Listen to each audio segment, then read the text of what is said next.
Forgive to free your heart. Kalen knelt on his meditation cushion, but peace was a distant shore. A heavy, invisible chain coiled around his heart, each link forged from a past hurt. The silence of the dojo only amplified the storm within him. Finally, he rose and sought his teacher. "Master Jin," he began, his voice tight, "my heart is a locked room, and I have lost the key."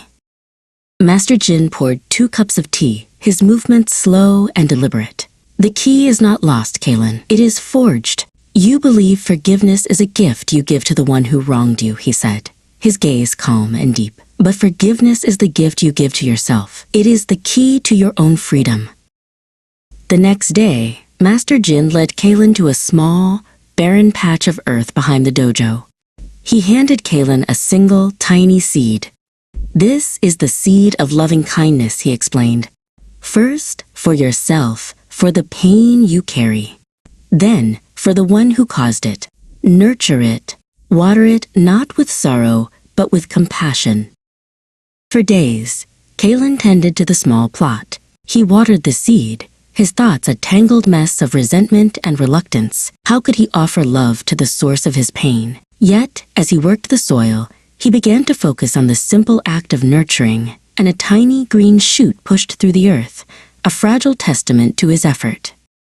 Master Jin then took him to a stream that tumbled over smooth stones. "Your anger is a stagnant pool," the master said. "Let gratitude be this stream. For every painful memory, find one thing to be grateful for. The warmth of the sun, the taste of tea, the strength of your own body. Let it flow and cleanse you." Kalen sat by the water's edge, closing his eyes. He let the memory of the hurt surface, but instead of dwelling on the pain, he thought of the friend who had comforted him after. He thought of the lessons he had learned about his own resilience. Slowly, he began to build a dam of gratitude against the tide of his bitterness. For the final lesson, Master Jin led Kalen to a perfectly still pond, a mirror of the sky. "Look," he said, "you see yourself. Now, try to see the one who hurt you. Not their anger, but their fear. Not their cruelty, but their own pain. Understanding is not excusing, Kalen. It is simply seeing the whole person, as flawed and wounded as yourself."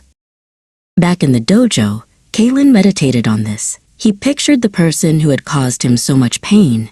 He saw not a villain, but a person driven by their own insecurities and sorrows. A profound shift occurred within him, a softening. The iron chain around his heart began to feel less like metal and more like brittle clay. He pictured the locked room in his heart once more. But now, in his hand, he held 3 keys: a green, leaf-shaped key of love, a smooth riverstone key of gratitude, and a clear crystal key of understanding. He approached the door not with anger, but with a quiet resolve. He was not letting someone else out. He was letting himself in. He turned the keys, and the lock clicked open. The door swung inward, not to reveal darkness, but a warm, gentle light. The heavy chain around his heart dissolved into dust, and in its place was a profound lightness. He was free. Forgiveness had not changed the past, but it had liberated his future.